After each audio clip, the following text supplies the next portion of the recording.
Before empires carved their names into stone, before kings ruled from golden thrones, before history was ever written down, there were humans who made choices so powerful that the planet itself still carries the consequences. They had no titles, no monuments, no recorded glory, but without them, there would be no civilization. These are the first great humans, the ones who changed Earth forever.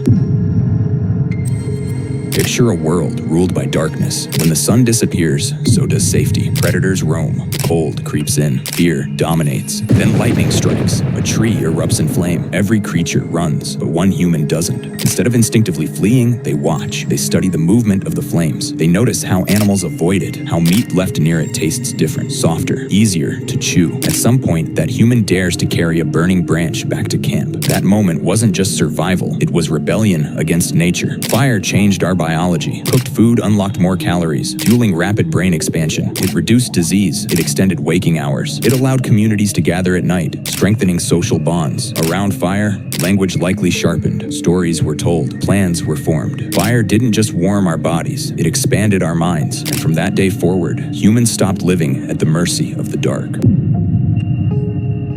Animals use objects. This human did something different. They looked at a stone and didn't just see a rock. They saw potential. 2 million years ago, someone intentionally shaped a hand axe. Symmetrical, balanced, efficient. That level of design required visualization. The ability to imagine something that did not yet exist. That is a cognitive leap. This wasn't random smashing. It was engineering. With sharper tools came better hunting. With better hunting came more protein. With more protein came larger brains and stronger social groups. But it goes deeper. Tool making required teaching, observation, repetition. The first tool architect didn't just shape stone, they shaped culture. Because once knowledge is shared, it compounds. Every skyscraper, every surgical instrument, every spacecraft traces back to that first deliberate strike against stone. Civilization began when imagination met rock.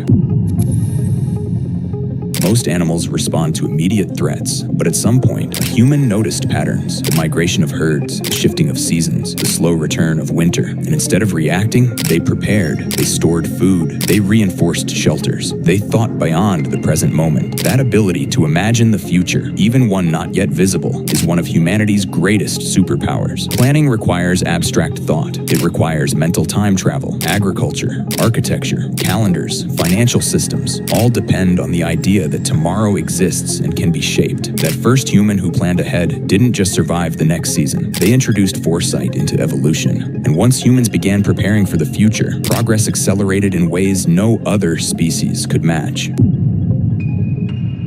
Before writing, knowledge was fragile. When someone died, their experience vanished with them until one human changed that. Around a fire, under a sky filled with unfamiliar stars, someone began recounting a hunt. Not just what happened, but why it mattered. They added emotion, meaning, lessons. Storytelling allowed humans to transfer knowledge across generations. It allowed warnings to outlive danger. It allowed identity to form. Through stories, tribes became united not just by blood, but by belief. Stories created heroes, villains, moral codes. They explained lightning before science. They explained death before philosophy. The first storyteller didn't just entertain, they created shared reality. And once humans could shape reality with words, the world itself became more than physical. It became symbolic. Deep inside caves, in total darkness, ancient humans painted animals with breathtaking accuracy. But why go deep underground to create art no one casually sees? This suggests something profound. These paintings may have been rituals, spiritual expressions, early attempts to communicate with forces they didn't fully understand. The first artist wasn't drawing for survival. They were expressing imagination. That means humans had developed inner worlds, dreams, fears, concepts, beyond the immediate physical environment. Symbolic thinking is what eventually gave us mathematics, religion, philosophy, and science. Art proves that humanity didn't just exist physically, it existed mentally. The first painted handprint on a cave wall may have been a silent declaration, I was here, and from that need to be remembered, legacy was born.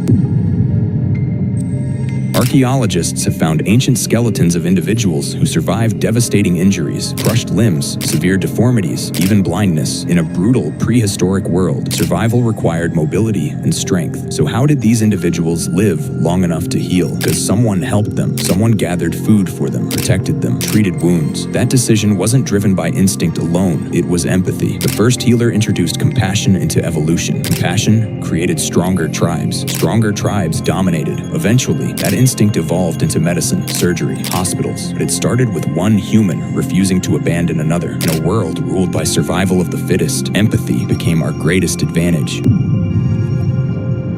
For most of human existence, we followed food. Then one day, someone tried something radical. Instead of chasing plants, they planted one, and they waited. Agriculture required patience, observation, and belief in delayed reward. When crops grew successfully, everything shifted. Humans settled permanently. Villages formed. Populations grew. Labor specialized. Not everyone had to hunt anymore. Some could build, some could invent, some could lead. But agriculture also introduced hierarchy, inequality, and war over land. The first farmer didn't just change diet. They transformed the structure of society itself, and Earth began reshaping around human intention. Temporary shelters are about survival. Permanent structures are about control. When early humans began constructing durable homes and megalithic monuments, they were declaring something powerful. We are staying. Structures like Göbekli Tepe predate agriculture and suggest organized labor long before we thought possible. Who coordinated that? Who inspired others to lift stone blocks weighing tons? The first great builders weren't just architects. They were social engineers. They proved that humans could cooperate at scale, from stone circles to cities. The instinct to build reshaped landscapes, ecosystems, and eventually climates. The world stopped being purely natural. It became human-modified. At some point, chaos needed direction. One individual stood out, stronger, wiser, more decisive. Others listened. Leadership stabilized tribes. It allowed coordination during hunts, migrations, and conflicts. But leadership also introduced power structures, hierarchy, authority, obedience. The first leader may not have worn a crown, but their influence laid the groundwork for governments, militaries, and nations. Human organization became more complex. With complexity came dominance, and with dominance came the ability to shape the planet on a scale no species ever had before.